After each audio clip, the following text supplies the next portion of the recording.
Karena kamu lah. Oh, kan dulu anak buahnya Kapitulis aku, ya kan. Cek dulu Zar ini. Oh, gelasnya lucu nih. Kamu tuh apa sih bintangnya, lupa aku. I don't believe in zodiac tapi Taurus sih. Taurus tuh berarti tanggal berapa tuh? Akhir April awal Mei. Tanggal berapa? Akhir April awal Mei. Berarti 1 Mei. Actually my zodiac 2. 1 Taurus 2 kita Sinaga. Ah emang? Bintang kan ngomongin bintang. Enggak, kamu tanggal lahirnya berapa emangnya? 26 April. Oh jadi di antara Taurus sama Gemini. Ya enggak dong, Aries. Aries ya. Aries. Kalau lagi batuk nggak boleh tuh Aries. Kalau lagi batuk kenapa? Minum Aires. Oh. Bodoh amat. Ampun. Zar. Tapi waktu yang malam-malam itu apa namanya sebelum mulai apa? Kamu berapa episode dulu? 30. Tuh mereka lanjut ya? Iya, 30 kan? Udah enggak. Ada berantem gitu. Apa ya? Di awal-awalnya aku tuh dapat briefnya puitis, you know lah Zari ya puitis kan, Zari yang berpuisi lah dan lain sebagainya. Zari gitu ya, kan. Lalu ya, aku pribadi agak lupa bahwa aku tuh host juga kan di situ. Aku nge-host juga di situ. Terus apa ya? Ya akhirnya makin kesini dituntut harus lucu. Nah, lucunya ini bukan Zari sebetulnya. Jadi nggak match. Aduh, agak berat. Aku tuh jujur ya, ini agak tantangannya ketika udah episode belasan. Wah, mesti ngejokes apa lagi? Apalagi partner ini kan lucunya bukan main kan gitu. Sebenarnya aku cukup nyaman jadi yang apa ya? Menikmati kelucuan. Tapi ribut nggak sih? Enggak, sama sekali enggak. Oh, gosip dong ya. Apa ya? Ini sih penonton aja suka menduga-duga. Biasalah netizen. Ya gitu bahwa si Surya nih maunya host yang lain apa segala gitu kan. Terus yang bikin menduga-menduga karena sebelum aku keluar banget waktu itu. Sebelum aku diganti di cut waktu itu. Ada rotasi gitu kan. Rotasi host pengganti. Biasanya kan kalau host diganti hostnya sakit nih, aku kan gak sakit apa-apa. Tapi ada diganti lah sama si A, sama si B, sama si C gitu diganti. Tiba-tiba callingan tuh stop dulu gitu-gitu. Ya, Zari untuk minggu ini off dulu ya gitu. Tapi kalau di belakang panggung, di belakang, maksudnya di backstage oke sama Surya. Emang gak ada apa-apa, kita tuh japri-japrian. Tapi jujur aku sempet terbawa kayak ya netizen kali ya gitu. Karena kan aku pribadi kan baru kan di dunia terbawa baper pertelevisian. Terus aku baca-bacain lah komen dan lain sebagainya. Kebawa lah suasana. Jadi sempet gak enakan syuting? Bukan syuting sih, ketika udah selesainya. Ketika udah selesai. Udah kamu gak di situ? Ya sempet apa berquotes yang menyindir. Iya, yang berhubungan sama itulah, berpuisi dan lain sebagainya. Cuman ya kita akhirnya japrian sama si Surya juga apa segala. Kayak gue nih gak ada apa-apa nih gitu. Emang ini kebutuhan industri aja. Dan sebetulnya aku pun menyadari bahwa untuk jadi host malam-malam memang berat tuntutannya tuh berat, dan memang ya it's not me sih sebenarnya itu. Gitu. 26 April Zari Hendrik. Ini udah jalan ya? Dari tadi kita doan camp.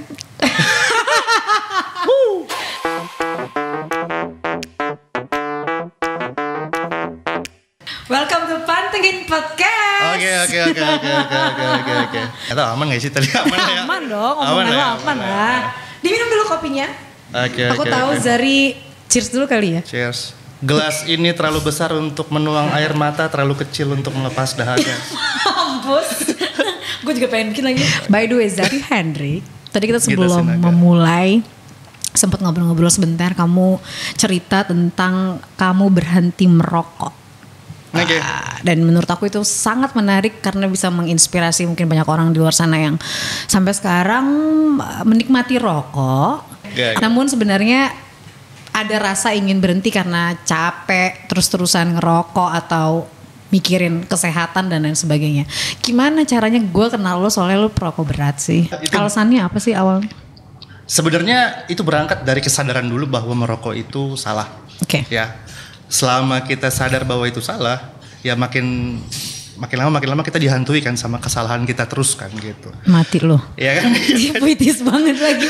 Terus Lalu cuman ya nggak seserius itu mau berhenti waktu itu gitu ya. Cuma bercanda-canda lah sama orang-orang terdekat, pasangan, istri dan lain sebagainya.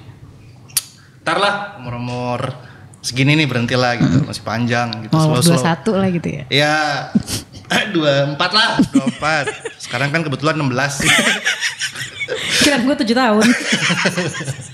7 tahun berewokan gini. Ada gak sih? Terus Oke, Anda kan Benjamin Button. Lanjut loh. Terus makin hari kok makin dekat dengan umur yang gue sebut itu gitu. Oke. Terus memang sebelumnya tuh ada usaha untuk berhenti stop gitu. Pertama usahanya tuh ngurangin kan, ya kan, dari 3 bungkus per hari jadi 3 bungkus loh sehari. Iya. Lumayan kan? Banyak. Lumayan mengurangi usia kan. Dan mengurangi uang juga. Mengurangi uang juga 3 bungkus. Apalagi jenis rokok itu lumayan mengikat ya. Ngurangin nggak berhasil juga ya. Tetap aja gitu. Apalagi aktivitas aku sehari-hari itu di depan laptop, ada kopi, enaknya juga tuh ada asap ngebul dan lain sebagainya. Terus nggak berhasil. Coba lagi nih sekali berhenti, tek, plek, udah nggak sentuh lagi nih. Sakau. Sampai sakau. Sakit gitu badan. Sakau, ya gimana sih? Resah, gelisah, cemas.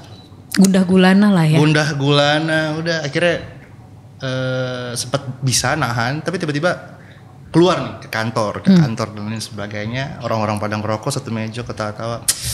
Kayaknya sebat boleh kali. Sentulah lagi. Tes. Itu waktu itu cuman kayak ya 3 minggu lah, 4 minggu lah. Yeah. Rokok lagi akhirnya gitu. Jadi ya niatnya udah ada gitu. Dan akhirnya terakhir nih mau coba lebih bulat lagi gitu, dibawa juga di dalam doa sampai gitu, karena segitu niatnya sampai berdoa dia nggak mau lagi nih sentuh Tuhan dan lain sebagainya gitu. Sampai pengakuan dosa gitu nggak dibilik kayak di film? Nggak gitu. Ya maaf. Pengakuannya ada tetap lah, ada juga pengakuan, cuman nggak dipilih, kebetulan itu depan cermin aja. Jadi kayak ngaca. Sekarang udah jalan ke April lah berhenti waktu itu. Jadi pas momen lagi udah mau ulang tahun dong. Pas lagi mau ulang tahun, terus waktu itu lagi nggak enak badan juga, ada kesempatan juga kan ya. Maksudnya kan orang kalau lagi sakit kena rokok kan jadi makin nggak enak. Makin gak enak, radang-radang gitu kecil. Terus waktu itu di kantor, jadi mulainya emang di kantor, jadi kayak udahlah, ini masih sisa beberapa batang di dalam bungkusnya gitu. Aku remek-remek. Dramatis tuh ya. Pas buang. Aku buang ke tempat sampah aja slow motion. Jeng-jeng, nangis, ku menangis, nggak gitu back soundnya. Kita sinaga banget. Nggak gitu. Apa itu judulnya? Apa istri sih? Suara hati istri. Voice over suami ini ya. Aku sering lihat kamu kalau mau ke dapur loh. Kayak lagi jalan. Ada kita. Emang mau nonton aku yang turun tangga, dapur ya? Ya turun tangga gitu, tek mau ke kantor. Kita kantor dulu ya. Lagi nangis. Lagi nangis. Gue ngajak ngomong. Biasanya lagi sholat biasanya. Pertanyaannya gini deh. Penulis itu kan keren ya gitu kan. Dia nulis tuh kan berimajinasi. Biasanya orang mengkorelasikan rokok itu dengan keluarnya imajinasi. Ada gangguan gak sih lo nggak bisa konsentrasi atau nggak keluar lah gitu imajinasi lo? Di awal-awal sih disuruh menulis tuh kayak wah gimana nih gitu. Kayaknya ide-ide yang biasanya keluar untuk menulis tuh ada di balik kepulan asap. Iya, kepulan asap. Gitu. Namun sekarang asapnya tidak ada, berganti dengan oksigen dan udara segar. Aku tidak terbiasa dengan itu. Gila jawabannya. Lo tuh ini gak sih? Maksud gue gini, lo tuh kan kita tuh dulu, jadi aku itu pernah menjadi anak buah bapak ini. Tidak anak buah dong. Ini ya dong, aku kan karyawannya Pak CEO Kapitulis kita dulu. Tuh Bermitra beda dong dengan karyawan. Lebih ke karyawan dulu ya. Enggak dong. Jadi gini, aku juga suka nulis, kemudian temanku juga suka nulis, selalu teman aku. Kamu suka nulis? Suka. Banyak sekali yang cemburu dengan menulis berarti ya? Kenapa? Karena kamu suka. Itulah ya. Dari dulu gue keluarin dari sini juga ya, selain dari malam-malam ya. Lanjut. Iya nggak apa-apa. Jadi dia dulu tuh aku suka nulis, terus akhirnya masuk ke Kapitulis juga gitu kan bersama Bapak Zari ini. Zar, lo kalau ditanya siapa sih inspirasi lo dalam menulis? Cerita. Sebenarnya bukan siapa tapi apa ya. Iya apa? Ya kalau bicara siapa tuh sempit seakan-akan gitu kan. Tapi kalau apa itu bisa lebih luas. Di dalam cerita itu ada pemandangan, ada tokoh dan lain sebagainya. Nah, aku percaya bahwa setiap orang berangkat dari cerita. Nah, aku pribadi punya cerita yang bisa dibilang tidak semua orang mengalaminya. Dari masa kecil yang tidak seperti anak-anak kecil biasa gitu ya. Tumbuh tanpa hadirnya seorang ayah dan lain sebagainya dan sama dong. Sama ya? Ya. Oke. Wah, kita punya kesamaan. Iya. Sayang perbedaannya di status. Iya. Di skip ya, ntar gue diomelin istrinya. Terus kayaknya dia nggak nonton ya. Maaf saya, maaf. Nggak gitu. Ya itulah cerita-cerita seperti itu. Pernah mengalami berbagai hal dan lain sebagainya yang tidak berat yang tidak mudah untuk di share. Akhirnya aku butuh sesuatu yang memang ini membantuku untuk bercerita dan aku bertemu dengan puisi pada waktu itu. Puisi kan tersirat bukan tersurat. Surat ya. Artinya tidak secara belak-belakan kita bisa bersembunyi di berbagai majas dan lain sebagainya. Aku jatuh cinta lah dengan itu. SMP, SMA ketemu tugas puisi itu senang sekali gitu ya. Terus tapi nggak pernah berniatan untuk jadi penulis ya. Tapi aku share apa yang bisa aku tulis gitu. Aku share di dulu tuh Friendster, testimoni orang pakai puisi. Terus di Facebook tuh dulu ada fitur notes kalau nggak salah. Bisa tag orang-orang terus kita bikin cerpen, kita bikin puisi. Nah, aku buat lah di situ sampai Twitter. Jadi waktu di Friendster lu kalau nanya apa kabar kamu, bagaimanakah jiwamu hari ini gitu. Coba tanya apa kabar. Apa kabar Zar? Pernah lebih baik sebelum dia meninggalkanku dengan yang lebih kaya. Ay mati. Yang melted Arsyad. Aduh. Arsyad dibiasain kalau cowok jangan melted juga. Ditahan-tahan Syad. Terus kalau boleh deh coba.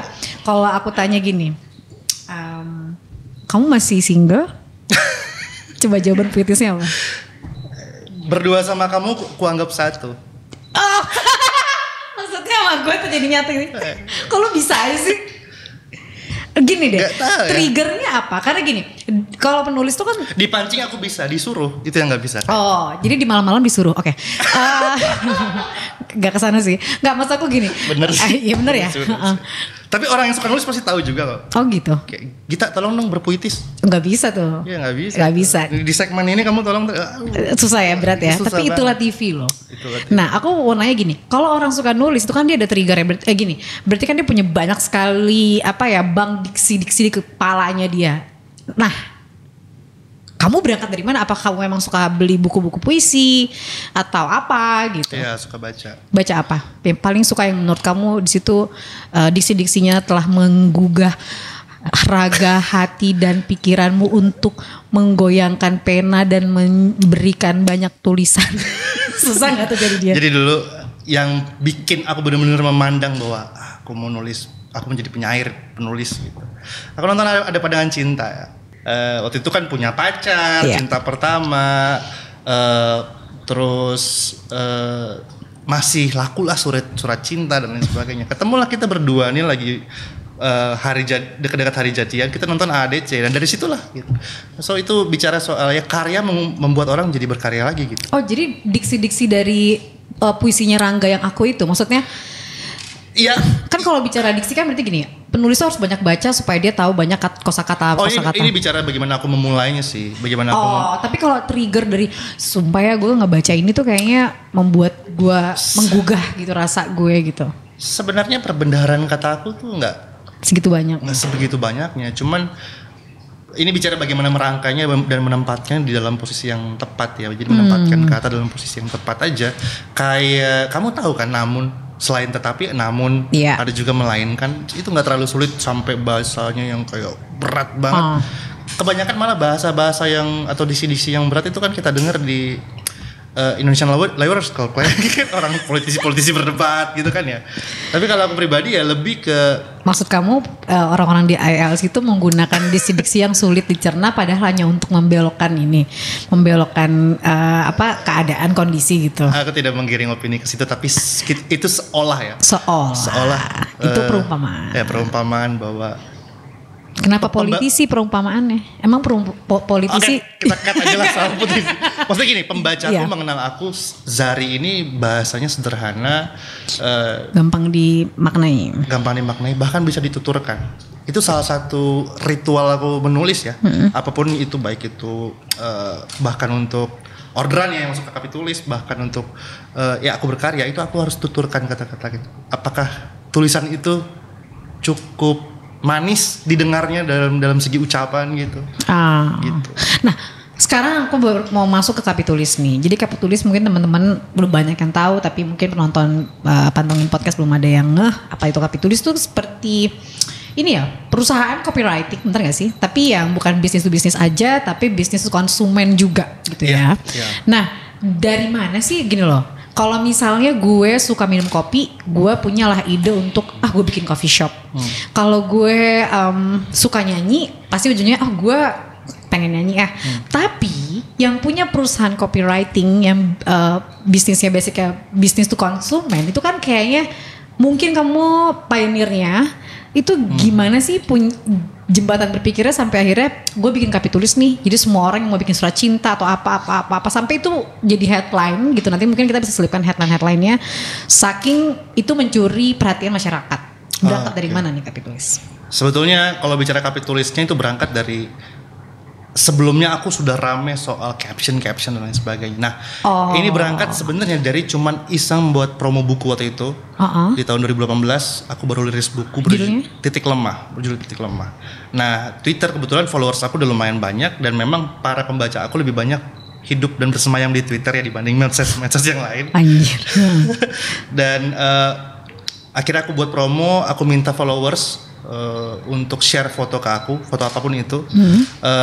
Nanti akan aku buatkan captionnya. Itu berangkat dari keresahan aku tentang orang-orang yang banyak posting foto ini, foto sebelum itu. Sebelum mikir Kapitulis tuh? Sebelum. Jadi orang-orang followers kamu di Twitter, kamu suruh kirim fotonya, foto itu kamu akan tuliskan. It's free by the way. Free dong. Iya ya, free. Tuliskan sesuai seperti apa yang kamu lihat secara visual gitu. Iya. Oke, terus? Datang ribuan foto. Jadi itu yang reply itu ada ribuan lah kurang lebih. Share foto pre-wedding, foto lagi di kelas, foto jalan, foto mereka fotoin bunga, fotoin pemandangan dan sebagainya. Dan aku cuma sanggup buat belasan aja waktu itu. Terus aku bercanda, sorry banget nih, cukup ya gitu. Kalau misalnya mau banget dibuatin caption, kali ini bayar. Ada yang nanya berapa gitu, DM serius. Oh, di Instagram, di Twitter, sorry? Masih di Twitter. Oh, masih di Twitter, oke. Terus aku bercanda lah, ya satu foto 50.000 lah gitu. Oke, dikirim 2 foto, dia minta 2 caption berarti. Menurut aku itu fun ya. Jadi aku belum berpikir bahwa ini akan bisa aku jadi bisnis. Ya udah, silakan. Aku kirim nomor rekening asli beneran pribadi, dia transfer. Terus aku capture lah transferannya gitu ke tweet. Ternyata ada yang mau bayar ya, aku ketawain malah gitu. Kayak gitu. Ternyata setelah aku capture isi DM itu, yang DM malah lebih banyak lagi. Dan semuanya mau bayar untuk caption kamu? Iya, dan nggak semua yang nggak ribuan gitu ya. Tapi banyak dan akhirnya aku terima. Berapa penghasilan dari yang pertama kali itu? 3 minggu pertama 40 juta. Hah? 3 minggu pertama 40 Tunggu. Dari 50 itu tetap harga 50.000? Enggak lah. Enggak semuanya 50.000 akhirnya. Dan enggak semuanya akhirnya personal. Ada beberapa juga akhirnya, Mas Zari, saya kebetulan kan caleg nih. Saya mau buat jargon nih. Di baliho. Iya, waktu itu di 2018 akhir musim-musimnya mau pilkada itu. Jadi ada yang dari Indonesia Timur situ, dia butuh jargon, dia butuh kata-kata, stiker. Ada juga yang kayak gitu. Jadi nggak semuanya caption foto dan selfie itu ya. Kamu berarti kan gini, misalnya datang ini yang buat pilkada segala macam, harga berarti tiba-tiba kamu bikin dong? Iya, itu yang 50.000 aja aku nggak tahu dasarnya dari mana. Nah, waktu itu termahal kamu kasih harga berapa? Wah, lupa. Tapi jutaan. Kalau yang politik itu ada beberapa yang memang udah jutaan gitu. Jadi 3 minggu itu belum jadi Kapitulis dong? Belum, masih Zari kan? Dan abis 3 minggu itu belum jadi Kapitulis juga, aku akhirnya nyerah. Terus ada beberapa penulis yang aku kontak, mau bantuin nggak? Ghostwriter juga gitu. Terus ada beberapa penulis yang malah menawarkan diri, Bang Zari, kalau mau boleh aku mau terlibat juga nih dalam rangkai kata bla bla bla. Nah, berapa lama? Nawang waktu itu DM aku. Oh, Nawang tahu aku. Berapa lama jeda dari akhirnya iseng di Twitter tuh sampai akhirnya jadi Kapitulis? Itu Novemberan 2018. Jadi Kapitulis itu Maret tahun depannya. Nah, antara November sampai Maret pasti kan di Twitter juga tetap ada yang minta tuh kan. Jadi repeat order kan. Berarti total sebelum Kapitulis berdiri itu bisa dapat berapa tuh Zar? 3 minggu aja 40 juta. Wah, itu lupa bro. Ratusan nyampe gak? Ya itu kalau di total, tapi kan akhirnya kan ya karena Kamu tahu lah itu sebercanda itu waktu itu aku memulainya. Ini bukan kamu create waktu itu. Maksudnya gini, aku ada bayangan kayak gini. Kalau misalnya orang jago marketing kan soft sellingnya kayak gitu, kayak iseng bikirin foto itu enggak benar-benar pure. Iya, terus dikontak sama Deva sama Safti kan, yang co-founder juga. Iya. Deva sebelum aku jual caption pernah juga order ke aku quotes buat usahanya dia forestry. Oh. Dia order 50 quotes. Nah, satu quotesnya aku hargain lumayan gede tuh. Nah, emang berangkat terangsang dari situ juga kali ya. Jadi aku jualan caption ya apa segala. Penghasilan di Kapitulis. Coba kita. Sebenarnya aku lebih biar orang pajak nyari ini. Enggak gini. Sebenarnya aku lebih rindu masa-masa di mana belum ada Kapitulis ya. Karena ketika udah ada Kapitulis, tanggung jawabnya kan jadi lebih gede. Kita udah ada karyawan akhirnya gitu. Nah, kalau penulis kayak dulu kita sempat bergabung kan itu kan mitra. Kita bagi hasil aja, kita bagi hasil, kita sediakin beberapa fasilitas gitu, termasuk ya di kantor Kapitulis kan juga ada sini buat podcast apa segala gitu. Oh gitu. Udah ada gitu. Nah, kita coba karyakan bagaimana penulis juga bisa berkarya nih bersama Kapitulis. Nah, ini bicara waktu itu misinya ke depan nih bukan hanya cuman merangkai, tapi berkarya dari segala macam aspek yang berhubungan sama kata-kata apapun itu. Artinya kamu itu ini juga anak muda juga kalau nonton bisa berpikir bahwa kadang hobi yang kita nggak sadari dari kamu dari SMA gitu ya akhirnya bisa menghasilkan gitu ya. Dan bukan menghasilkan yang biasa-biasa aja, luar biasa gitu. Kapitulis ini di awal tahun peluncurannya kan luar biasa nih, exposure dari media segala macam. Itu pernah menyentuh pendapatan terbesarnya berapa setahun? Jujur aku gak ngerti soal keuangan.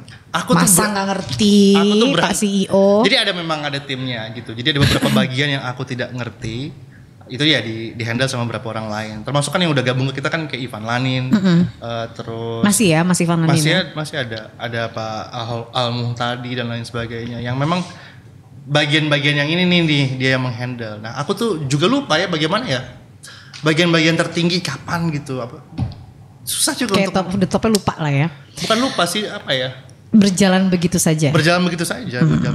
Kalau aku tanya gini, ketika penulisan itu kan sifatnya adalah kejujuran, ketulusan hati atau spontanitas gitu ya. Nah, saat ini dimasukkan ke dalam area bisnis, apakah penulisan itu masih terasa jujur atau sudah berpikir tentang kapitalismenya? Kita mainnya sih sebenarnya bukan di, kalau kejujuran itu ada di maksud si pemesannya. Kalau bicara Kapitulis itu bicara bagaimana siapa yang merangkainya. Sama kayak kamu beli bunga atau ada orang yang kasih kamu bunga. Kamu nggak bakal bertanya kan ini siapa tukang bunganya. Di mana kamu merangkai bunga ini. Kamu petik bunga ini sendiri atau orang yang buatin dan lain sebagainya. Nah, itu sama kata-kata dan bunga. Kemarin yang bikin kita rame juga sebetulnya karena ada penulis lain yang menganggap bahwa kata-kata bukan komoditas. Nah, itu yang aku maksud. Ya, justru malah itu yang akhirnya bikin kita tambah boom lagi gitu. Ya itu balik lagi ke sisi zaman ini kali ya. Artinya dulu juga kan banyak orang yang protes sama ojek online. Iya, tapi at the end sekarang bisa diterima. Iya, bisa diterima. Nah, ini bicara soal bagaimana kita menerima.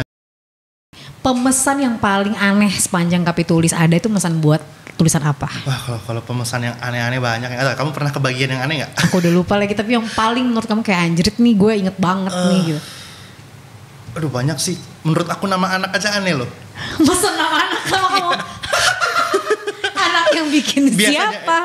Biasanya kan kalau mau minta nama anak paling gak ke presiden ya, Pak Jokowi. Ini nama anak saya nih perempuan. Biar dari presiden ini ya. Dari presiden yang namain enak gitu. Ini maksud ke Kapitulis? Beli gitu kan, bahasanya udah bukan lagi minta ya kan, beli gitu. Siapa nama anaknya, inget gak dikasih namanya? Setiap bulan itu ada yang order. Nama anak? Ada yang order. Berapa harga nama anak? Jadi gini, kamu tahu kan, kita tuh menaruh harga itu berangkat dari durasi pembuatan. Iya. Semakin cepat semakin tahu mahal. Tahu aku kilat ya. Apa gitu ya? Iya gitu. Jadi kita punya, kalau nama anak itu kan prosesnya kayak sebenarnya kayak nyari nama brand kan, sama kan. Sama gitu. Pas udah, kalau misalnya dia minta kilat pas udah melahiran tuh ya, udah pembukaan, pesen cari sekarang udah melahiran gitu ya. Kilat karena ya. ada yang upgrade. Jadi kayak kayaknya 7 hari masih bisa nih kan dia pesen paket reguler. Tiba-tiba Mas sudah mau lahiran. Tiba-tiba dia chat admin, mohon maaf anaknya udah lahir. Bisa dipercepat nggak, kita upgrade paket nih dia, gitu-gitu lah. Selain nama anak, apalagi yang paling aneh? Aku tahu tuh menu di online kan, itu. Terus bio. Pernah ada yang order bio. Sebenarnya begini ya, bukan pakai bayar. Iya. Iya. Ya apapun yang kata-kata yang butuh kata-kata. Buat tempelan di Vespa nggak ada yang pesan. Apalagi yang paling unik? Pernah. Tempelan Vespa. Stiker di motor pernah. Lah gue bercanda. Pernah. Lu ya? Kok lu ngangguk-ngangguk gitu sih? Pernah. Ini orangnya di mana dia ngangguk-ngangguk soalnya. Aduh, ini order paling aneh. Ngecengin tim sepak bola. Nah, tim sepak bolanya berlawanan gak sama kamu? Kan kamu juga.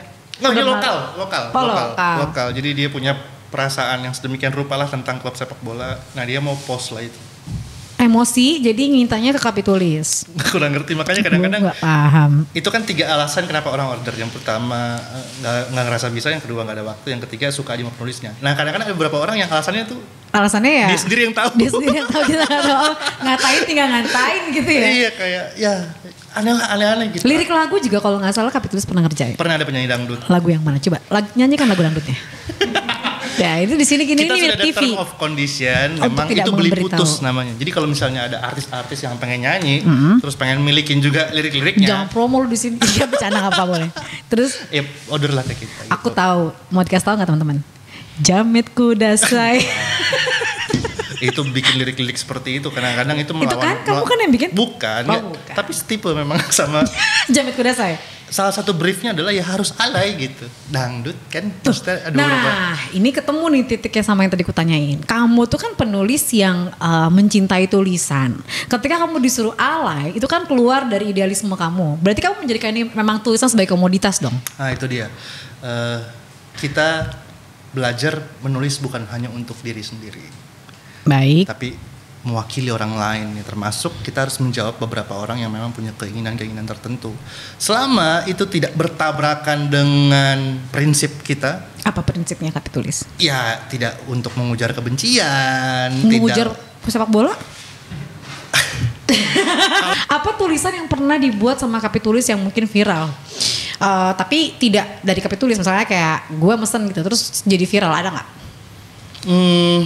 Waktu itu ya sebenarnya kita post terus akhirnya jadi ramai diperbincangkan. Pernah ada orang yang order, ini agak sedih ya, maksudnya agak sedih.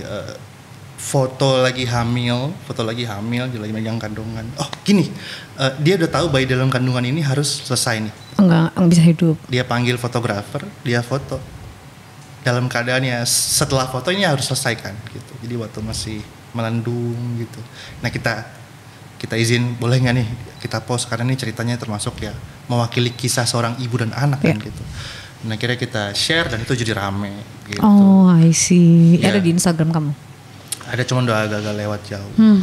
Terus sedih juga ya ceritanya, maksudnya dia memfoto sebelum anaknya akhir harus dikeluarkan secara paksa gitu ya? Ya karena sudah tiada. Iya. Sambil aku nungguin postingan kamu tentang yang tadi itu, aku pernah lihat postingan kamu bahwa baru-baru ini Zari Hendrik menulis tentang Pak SBY yang sedang melukis, kemudian membuatkan cerita. Bisa di zoom. Tulisan itu harusnya meleleh. Saking sedihnya. Ditatap mata seindah matamu. Lo mulu sih yang ini Melton. Maaf ya. Nih ya, aku bacain ya. Saya mohon izin Bapak SBY untuk menuang sedikit rangkaian kata yang terinspirasi dari foto Bapak melukis. Ani, cintaku, apa kabar kamu di sana selain kamu selalu di hati? Sudah pasti kabarmu teramat baik. Karena di sanalah tempat terbaik. Di sini aku baik. Tidak sebaik di sana, tapi aku cukup menikmati seperti bagaimana mengangkat badan dari duduk atau dari duduk ke berdiri, tertawa oleh pertanyaan-pertanyaan cucu-cucu kita, atau tersenyum sepanjang aku memandangi foto zaman kita muda. Iya, aku masih menjadi aku yang kamu kenal. Siapa aku telah menjadi tidak mungkin terlepas dari aku yang mencintaimu. Selalu dan selalu kurayakan cinta ini, cinta yang untukmu. Kekasih, belakangan ini aku suka merayakan cinta dengan melukis. Tetap ada waktu untuk menyayangi dan nyanyi dan voli tentu saja, hehehe. Tapi tahukah kamu betapa luasnya kanvas dapat menampung rindu? Asik. Banyak hal yang kutangisi dalam andai-andai kamu masih ada, tetapi senyumanmu di hati ini tidak pernah tidak menemani. Aku mengayunkan kuas seolah aku menari denganmu. Aku menjodohkan warna kesukaan kita dan setelah lukisannya jadi, aku semakin rindu. Foto-fotomu masih ada sayangku, tersimpan rapi, terawat, tak ternilai harganya. Kuharap ku punya hari-hari yang cukup untuk melukis semuanya, sehingga aku semakin mengerti akan betapa baik Tuhan yang melukismu dalam hidupku. I love you Ani, I miss you. Itu aku kan kadang-kadang suka nggak paham gitu. Kalau itu intinya di awal tuh apa tuh? Maksudnya tadi kalimat itu intinya apa sih yang lo bayangin? Kok bisa membayangkan masuk ke dalam Pak SBY terus lo menuangkan kisah? Ya, gue rasa semua karya harus punya perasaan ya. Kayak itu mewakili empati gue sih sebenarnya ke cerita yang gue dengar tentang Pak SBY. Tadi seperti gue bilang tadi, menulis tuh inspirasinya cerita. Ya. Pak SBY melukis, yang dia lukis adalah foto-foto Bu Ani sebenarnya gitu kan. Ya, kebanyakan gitu, foto-foto Bu Ani. Jadi gue terharu aja gitu, maksudnya dari sekian banyak cara untuk merayakan rindu mungkin ke seseorang yang sudah meninggal, dia pilih melukis, dan itu menurut gue suatu kisah yang menginspirasi. Tapi ini bukan pertama sebetulnya. Oh iya. Waktu Bu Ani meninggal, ada foto Pak SBY nangis, inget gak? Tahu. Dia lagi mau peluk siapa itu, dia nangis lah gitu. Viral kan foto itu.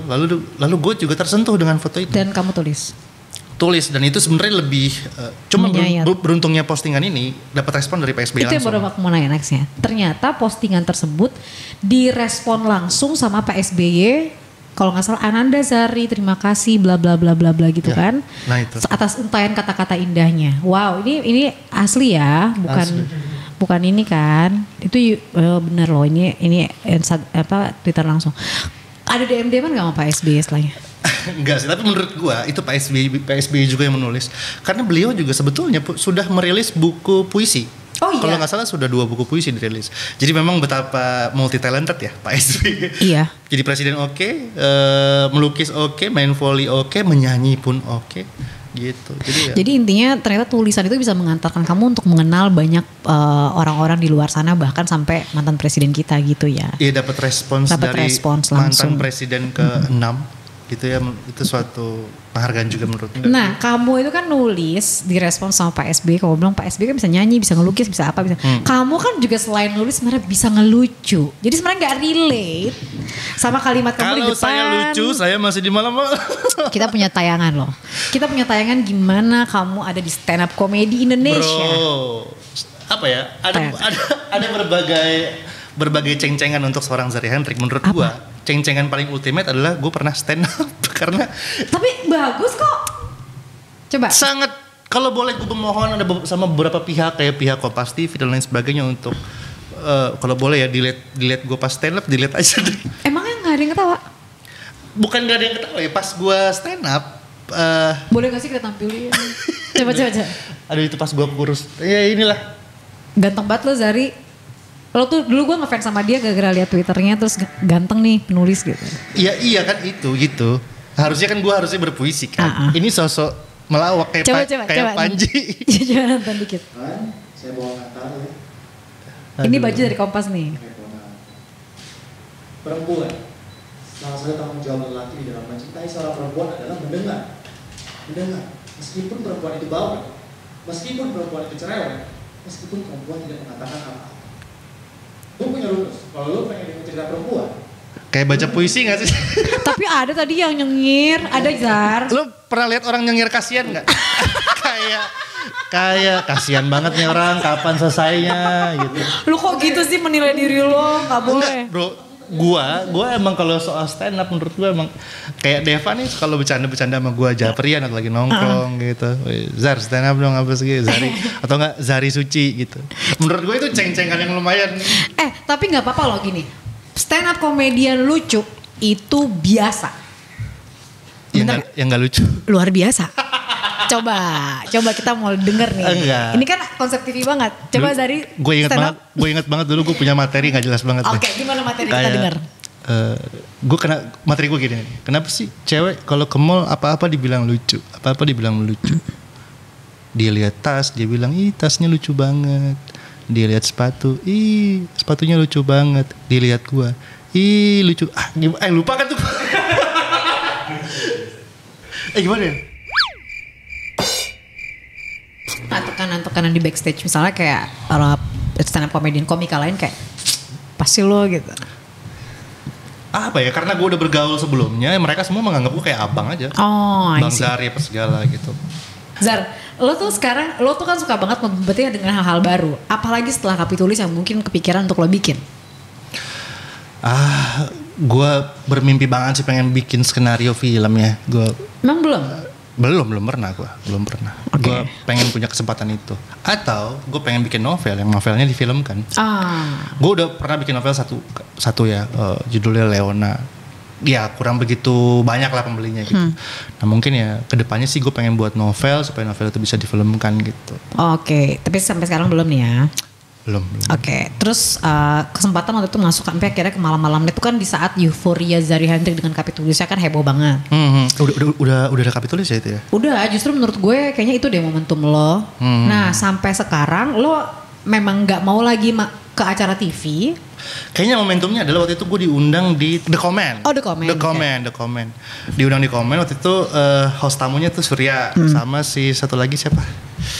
Lupa bang siapa gitu, gue lupa. Di situ lo blend in. Di situ lo blend in. Di situ gue diundang sebagai yang gara-gara caption ini Kapitulis. Cuman gue gombal-gombalin si ceweknya gitu-gitu. Lo juga gombalin Surya? Bukan ceweknya. Ceweknya, oke. Lu pernah kan tapi gombalin Surya? Terus video itu lumayan banyak yang suka kan, karena gue di situ gue gombal waktu itu. Gue bilang banyak sih yang butuh. Ada yang bilang orang kata-kata nggak penting, yang penting tuh tindakan. Lu termasuk yang berpikir seperti itu nggak? Nggak kan? Buat orang-orang yang bilang kata-kata itu nggak penting, coba enak nggak ditinggal tanpa kata-kata gitu. Bisa kayak gitu. Itu lumayan pecah. Nah, nggak jauh dari situ dapat callingan lagi, kita lagi membuat program nih namanya malam-malam bla bla bla gitu. Di situ juga awalnya pecah tuh ya. Pecah. Oke. Dan apa? Lu kan tadi nanya ya, mau TV lagi nggak? Iya. Gue ya gitu ya. Kalau gue lihat kehidupan gue Kapitulis sih sekarang ini, gue nggak tahu ya. Kalau memang ada suatu program atau sesuatu yang memang cocok sama guanya gitu, yang memang butuh dari sisi guanya gitu ya. Zari yang puitis, Zari yang berkata-kata. Dan gak harus dituntut lucu misalnya gitu. Iya, nggak ada tuntutan yang lain yang gue nggak bisa memang gitu. Lo nggak bisa bikin gimmick kayak keluar kamu dari kamar ini sekarang, saya udah di depan kamu gitu nggak bisa lo bikin gimmick kayak gitu. Acting ya, kalau itu kan acting beda kan. Kalau acting misalnya nih ada seorang artis pura-pura ngegerebek mantan istrinya gitu, lo bisa nggak bikin gimmick kan? Kalau TV kan suka ada gimmick gitu. Mungkin nggak? Gue ampun deh itu. Gue nanya. Sulit sekali ya, karena sangat-sangat natural ya. Tapi itu kan. Tapi kan kamu bisa pakai kata-kata yang puitis gitu misalnya. Gue pernah ditawarin sama salah satu acara kayak gitu ya, reality show kayak gitu. Gue jadi dokter cinta gitu. Itu kan cocok tuh. Kan, lu tau kan acara-acara yang reality show gitu suka ada orang yang penasehatnya gitu kan. Nah gue ditawarin pernah, nggak mau gue lah. Kenapa? Aduh. Apa ya, gue takut kan kata-kata gue ini real. Menceritakan sesuatu yang gak real tuh gimana gitu. Iya sih, bener juga ya. Real gak sih? Jangan real sih, cuman mungkin takut aja ya. Takut salah ngomong ya? Takut salah ngomong banget. Tapi maksud gue gini loh Zar, lo kan namanya udah bagus banget nih sekarang sebagai penulis apa segala macem gitu kan. Orang biasanya mumpung lagi namanya di atas kan dia mencoba semuanya gitu. Nah lo nextnya apa? Gak ada mau bikin lagu kek atau nyanyi gitu? Lo kan suaranya bagus. Gak ada sih, gue emang ya? Yang tahu. Tahu dari mana? Siapa tahu gue kan. Tiba-tiba aja lu. Suara gue bagus. Karena bukan cuman Instagram yang bisa gue baca, tapi isi hati lo. Aduh. Udah gitu gue sempet yang emang iya. Gue jangan-jangan bagus gitu. Ya. Aduh. Gak ada ya, belum ada rencana. Apa ya? Ya gue belajar dari kemarin-kemarin gitu. bahwa kalau gue nggak fokus sama suatu hal itu jadi bikin makin lama lah perjalanan gitu.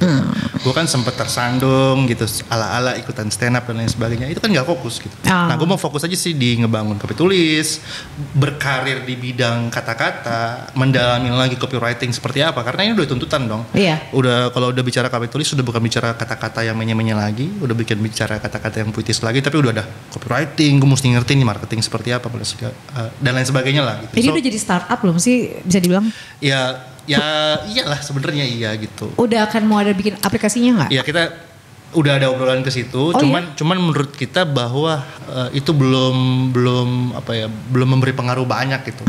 Kayak kalau buat aplikasi itu cuman semacam ya gaya aja punya aplikasi, tapi untuk di penjualan dan lain sebagainya itu nggak begitu berpengaruh. Jadi kita masih mau coba fokus di website, di medsos gitu. Okay. Mungkin kedepannya akan ada aplikasi. Kita di sini punya segmen namanya Panas, pantengin jawaban narasumber. Oke. Bagus tuh namanya. Iya, apa mau bikinin yang baru? Pantengin jawaban ibu-ibu atau gimana? Apa tadi? Panas, pantengin jawaban narasumber. Bagus loh. Apa coba kalau kamu? Jangan dong, jangan disuruh kan. Susah loh. Kalau sekarang harus kayak gitu, Bagus. Tim kreatifnya siapa nih? Saya yang bikin. Aneh buat. Iya. Mantan kapitulis. Jadi gitu loh. Nggak sembarangan ya, memang udah bagus ya. Memang udah bagus. Kan? Oke, kita mulai ya. Yang pertama pertanyaannya, menulis atau stand up comedy? Menulis lah. Menulis. Aduh, menulis. Ini kalau main cepet-cepetan menang tuh gue tuh jawab-jawab itu tuh. Menulis lah. Stand up lagi tau? Bro. Bener. Atau ada gak sih pasarnya komik-komik yang gak lucu tuh, ada gak sih fansnya? Ada, harus ada. Maksudnya gue mau ngambil lo. Gue pengen datang sih kalau misalnya. Gue deh manajerin lo. Ada gak sih open mic yang, wah di sini stand up-nya gak lucu loh, rame jadinya. Justru iya. Ada gak ya? Out of the box kan? Iya, boleh juga. Ada gak sih orang yang terhibur karena gak lucu gitu? Namanya bukan komika. Komikir, jadi orang kalau lihat tuh komikir aja bawaannya. Ini maksudnya apa ya? Lu udah nonton Joker belum sih? Udah dong. Itu gue nonton itu agak-agak batin loh. Ih gua banget ini. Belum aja lu tembakin orang-orangnya. Karena orang jahat adalah orang baik yang apa istilahnya? Orang baik yang disakiti. Orang baik yang disakiti. Next, Instagram atau Twitter? Twitter. Oke. Anak atau istri? Istri. Jadi bos atau jadi karyawan? Bos. Atau jadi bos penghasilannya kecil atau karyawan duitnya banyak gitu, Chat. Ayo, jadi bos penghasilannya sedikit, marginnya kecil, atau jadi karyawan digaji besar? Karyawan, habis itu buka usaha mie ayam kayak apa? Resign. Stand up budgetnya gede atau nulis gak dibayar? Aduh. Ya, stand up deh. Aduh bahaya banget nih budget ya. Aduh. Oke. Dibilang lucu atau dibilang romantis? Romantis lah. Elzar atau Arna? Dua-duanya tapi Elzar deh. Yang terakhir, G Pamungkas atau Ajis 2000? Ajis 2000. Kenapa ini? G Pamungkas nggak lucu maksudnya? Bukan begitu. Iya, nggak. Gue sama Ajis kan lebih sering main bola, apa Karena aku nanyanya yang lebih lucu maksudnya. Enggak lu, ini antara apa sih? G Pamungkas lucu lah. Gitu, nggak bisa. Kenapa susah banget sih ini, pantengin tolong deh. Tolong susah dong. Aduh Gita si Dragon. Ini bahas anak Nizar ya. Lu kalau ke Naga gratis apa beli? Supermarket ya. Gue tinggal nunjukin nama. Emang lu pikir pecel lela? Tunggu. Ada gak sih kayak rasa kurang confidence? Ya karena dulu dari itu dia bicara soal masa kecil ya. Gue tuh masa kecil yang tertolak kan. Asik. Sebagai anak kecil tuh gue banyak tertolaknya. I see. Terus ya akhirnya ya itu yang bikin gue seperti ini. Jadi kayak susah sih untuk gue melihat diri gue bisa tampan apa segala. Jadi, padahal lo maksudnya punya banyak banget kapabilitas diri itu yang mungkin harus lo banggakan dong. Itu yang mungkin menghambat gue ya, gue untuk maju. Gak boleh, jelas sok ingin banget gue. Oke, pertanyaan terakhir. Seandainya Zari Hendrik mirroring yourself, melepas diri lo, terus lo mau ngomong sama diri lo sendiri, apa yang lo mau sampaikan ke diri lo? Ini harus puitis ya. Ini di request saya. harus puitis enggak sih? Ini santai aja. Mesti gue pengen ngomong kayak ya bener sih sama seperti yang lo bilang ke gue ya gitu. Gue pengen jadi orang yang lebih percaya sama diri gue. Yeah. Gue pengen jadi orang yang lebih berdamai sama berbagai hal yang pernah gue lalui di dalam hidup ini. Sama masa-masa kecil gue dan lain sebagainya. Gue ingin bilang ke diri gue bahwa ya ayo jalan, taruh berbagai beban yang dulu lo pikul apa segala, karena it's fine untuk ngerasa bahwa lu nggak bisa untuk memikul semuanya sendirian. It's fine untuk bilang bahwa lu emang nggak kuat dan sebagainya. Itu sih yang pengen gue bilang ke diri gue, karena seringkali gue merasa bahwa wah gue kuat kok, wah gue bisa kok, tapi ternyata sebenarnya seringkali juga di dalam hidup gue sebenarnya gue tidak bisa, sebenarnya gue nggak kuat, sebenarnya gue butuh dengan bantuan orang lain, dengan bantuan Tuhan dan lain sebagainya. Sedih jadinya. Melo ya. Thank you so much dari Hendrik atas kedatangan di Pantengin Podcast. Terima kasih sudah mengundang. Memberikan banyak value tentang kehidupan. Life. Biasanya aku suka bikin kalimat terakhir sebelum tutup episode gitu kan. Kamu lah hari ini karena kamu si jagonya merangkai kata. Puncak sebenarnya hanyalah dasar, di ketinggian tiada akhir di dalam hidup kecuali kematian. Ya serem-serem apa? Oke. Thank you.